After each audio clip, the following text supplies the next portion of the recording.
Hello mga kabakyard. Good afternoon. Dito naman tayo kabakyard. Punta naman tayo dito sa kulungan natin. Kulungan ng baboy natin. Muntik na malama tapos kabakyard. At ito yung tingnan nyo kabakyard. Muntik na malapit na matapos. Kunti na lang. Ito kabakyard medyo pagod. Kasi tayo lang mag-isa gumawa nito. Okay lang kabakyard. Ang size pala nito kabakyard sa ano ko, itong ginawa kong kulungan ng baboy is 10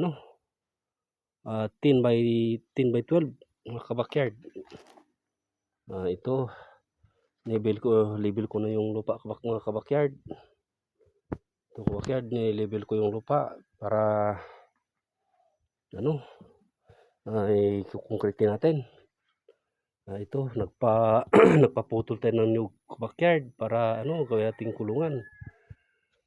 Pero haluan din natin ng kawayan, kawayan naman, bamboo, haluan naman natin ng konti para hindi tayo malakyan masyado kabakyard. At ito kabakyard, dami pang lupa kabakyard na kailangang ililibil natin. Pagod sana kabakyard, mag-isa lang tayo pero wala tayong magagawa, kailangang magtiis kabakyard. Para din sa kinabukasan to kabakyard, sana naman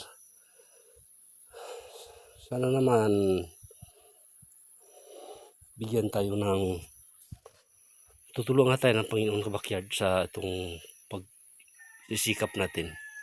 Huwag niya tayong pababayaan. Ito kabakyard, ito ang trabaho natin. Ito kabakyard.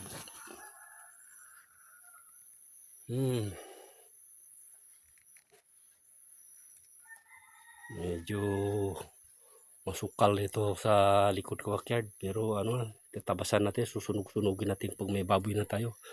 Kunti na lang kabakyard, mga siguro ilang araw lang to. Ito na hantay natin, makabili na tayo ng baboy. Ito na hantay natin matapos to. Siguro mga 2-3 araw matapos na to. Kapon kabakyard dito, inatipan ko ito kapon, tapos na. Inatipan ko rito. Dito na ngayon nag-level tayo to, kulang pa ng dingding dito, sandali na to. Kuha tayo ng bamboo dito pang dingding para matapos na. Okay kabakyard, see you again. Salamat sa pagpapanood at pag-share, pag-like. Thank you kabakyard.